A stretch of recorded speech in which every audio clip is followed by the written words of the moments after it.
Allô tout le monde, j'espère que ça va bien. On se retrouve en cours aujourd'hui pour une nouvelle vidéo YouTube.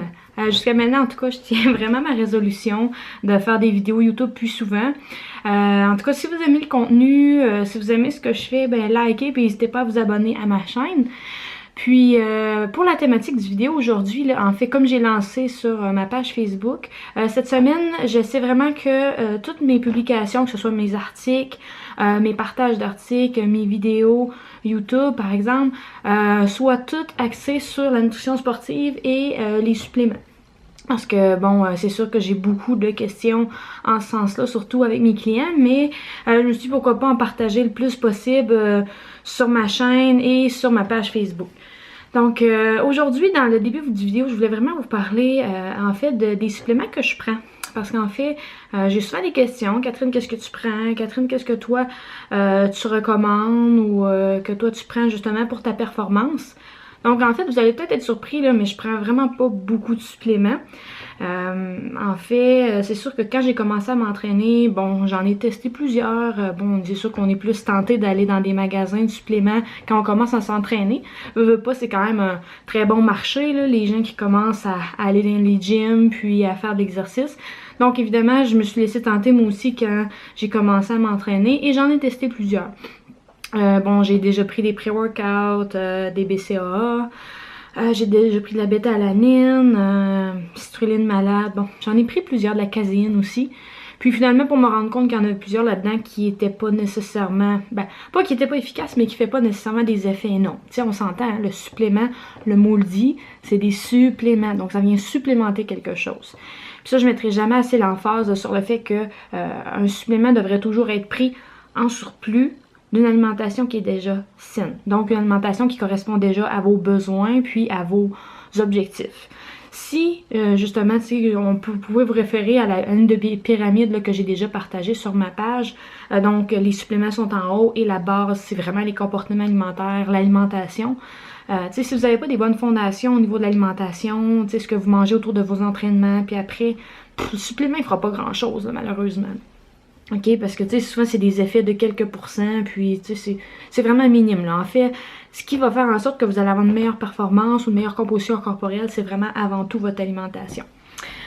Donc, moi, si on va voir un peu ce que je prends, si vous allez être surpris, comme j'ai dit, j'en prends vraiment pas beaucoup. Tout d'abord, bon, je vais vous montrer, en fait, là, je montre des pots, mais je montre pas les marques, là, parce que moi, j'endosse aucune marque, c'est juste pour vous montrer en visuel. En fait, le premier supplément que je prends, c'est de la vitamine D. Donc, c'est pas juste pour les sportifs, là, c'est pour tout le monde. Vitamine D, vitamine qu'on synthétise l'été lorsque les rayons du soleil frappent notre peau.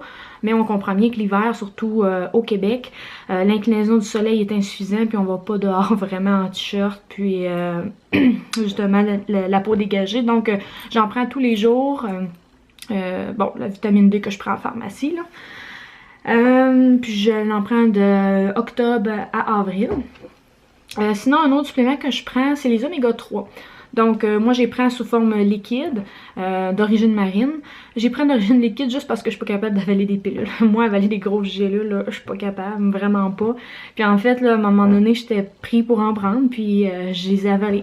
Parce que je les ai pas avalés, mais je les ai croqués, puis j'ai avalé le liquide, je veux dire, parce que je suis vraiment pas capable d'avaler des grosses capsules. Donc j'en prends tous les jours, puis en plus de ça, je consomme du poisson évidemment au moins 2-3 fois par semaine, puis je mange aussi des graines de chia, graines de lin, graines de chanvre, des noix de Grenoble, pas mal à tous les jours. D'autres suppléments que je prends, bon, de la whey, encore là je vous montre pas la marque, je prends de la whey ou de la isola de temps en temps, bon j'alterne entre les deux. Puis c'est vraiment pas tous les jours, là, ça peut être n'importe quand au déjeuner, entre mes repas, après mon entraînement. Mais généralement, je réussis vraiment d'atteindre mes besoins en protéines avec l'alimentation. Ça, c'est vraiment quand j'ai rien sous la main ou quand je suis au gym ou quand je suis sur la route, par exemple. Puis, il n'y a pas de raison, là, si je prends de la Isola, des fois ça arrive, des fois de la whey, mais tout simplement, bon, une bonne qualité, on y va avec des marques québécoises, ça fait l'affaire, puis c'est parfait. OK, des bonnes marques. Tu sais, si le fait, bon, des substances dopantes ou quoi que ce soit vous préoccupe, ou si jamais vous vous entraînez pour des compétitions qui sont testées pour le dopage, donc c'est peut-être mieux de vous informer auprès d'un professionnel qui va vous donner des marques qui sont exemples de ça, puis qui ont des bons procédés de fabrication. Actuellement, les marques québécoises font l'affaire, puis sont vraiment réglementées à ce sujet-là. Et le dernier supplément que je prends, donc ça je le prends depuis mi-janvier, ça fait pas vraiment longtemps, c'est la créatine. J'y vais avec la créatine monohydrate parce que bon, c'est la forme la plus recommandée puis la plus étudiée.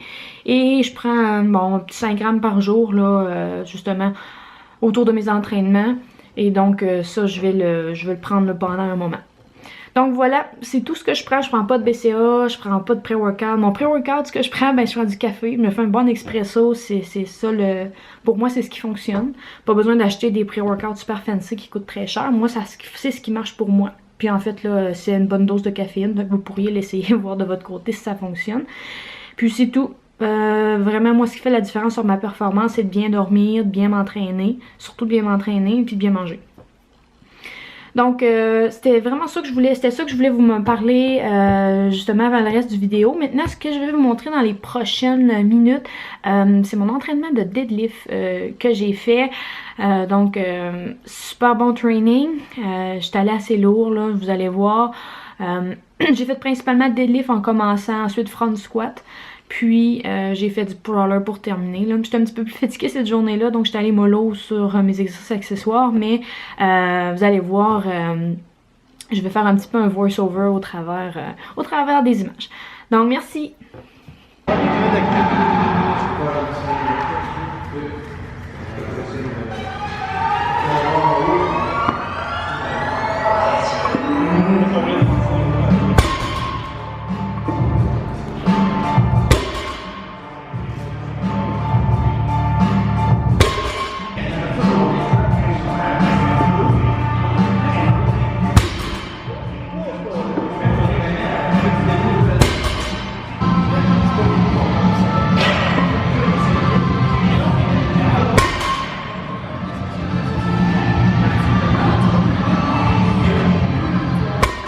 Voir, je viens de terminer mon échauffement, ça veut dire que j'ai passé bon, ben, une plate, bon je montrais tranquillement mes charges jusqu'à atteindre 305 livres qui était ma charge pour mon entraînement aujourd'hui. Donc comme vous le voyez là dans la vidéo, je fais des séries, 5-6 séries, mais je me souviens plus, de 2 répétitions.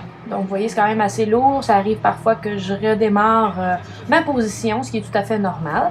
Mais c'est ça que vous allez voir, c'est sûr que c'était un petit peu plus lourd, je me sentais un petit peu plus fatiguée cette soirée-là. Mais bon, ça reste que c'est une charge que je fais très bien. Et vous voyez, bon là, j'utilise des straps de temps en temps. C'est tout simplement pour que ça soit moins dur sur les mains.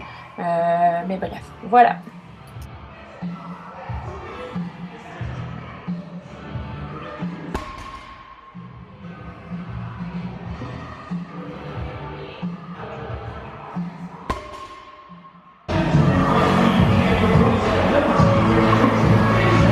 Ouais, Kit.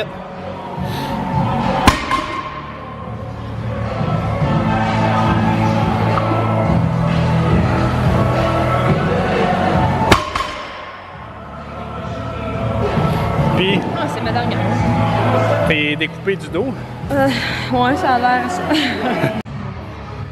Et après le deadlift, on est rendu à mon exercice accessoire préféré de ces temps-ci, c'est-à-dire le front squat. Donc là, vous voyez, je commence avec la barre, donc 45 livres. Je fais quelques répétitions pour m'échauffer. Et là, de petit à petit, j'ajoute des charges, donc un 10, 15 livres. Après ça, j'ajoute un 25 livres. Et jusqu'à me rendre à ma charge. Puis là, j'ai pris bon, une plate de chaque côté de 45 livres. Donc, je fais à peu près des séries de 6 à 8 répétitions, là, tout dépendamment de ce qui me tente et comment j'ai d'énergie.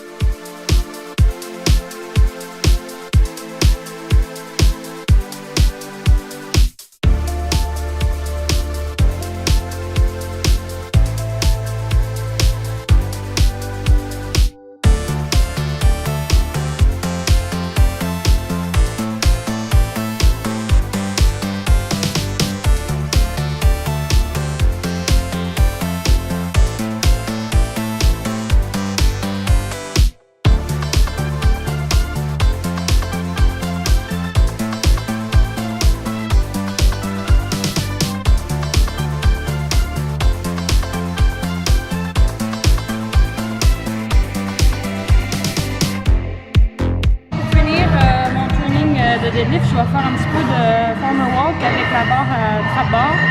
Puis moi j'ai mis une plate de 45 livres de chaque côté, puis que ça me donne à peu près 185 livres, t'as dit? 180, à peu près. Fait que tu sais, je vais faire quelques allers-retours comme ça là, pour faire un petit cardio en plus là, de mélanger avec un peu. C'est parfait ça, Catherine. Bon. Puis je mets les straps parce que C'est legit. On va s'entraîner pas pour se scraper les mains. Vas-y, regarde.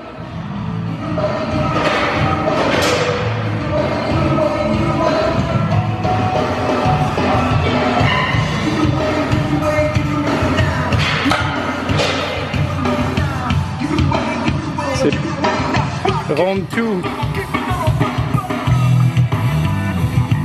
Let's go, regarde. Oh, yo.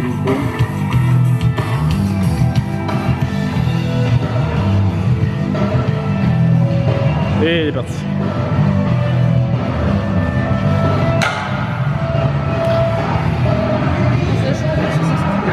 Monte les mains. Ah! Vous voyez l'utilité, non, elle remonte là. L'utilité des straps, ben, les mains sont pas... c'est un peu rouge, là, mais c'est parce qu'il y a du sang. Puis il s'en va vers les mains, là, mais c'est pas blessé. Vous avez pas des mains. Arc! Non, mais regarde pas.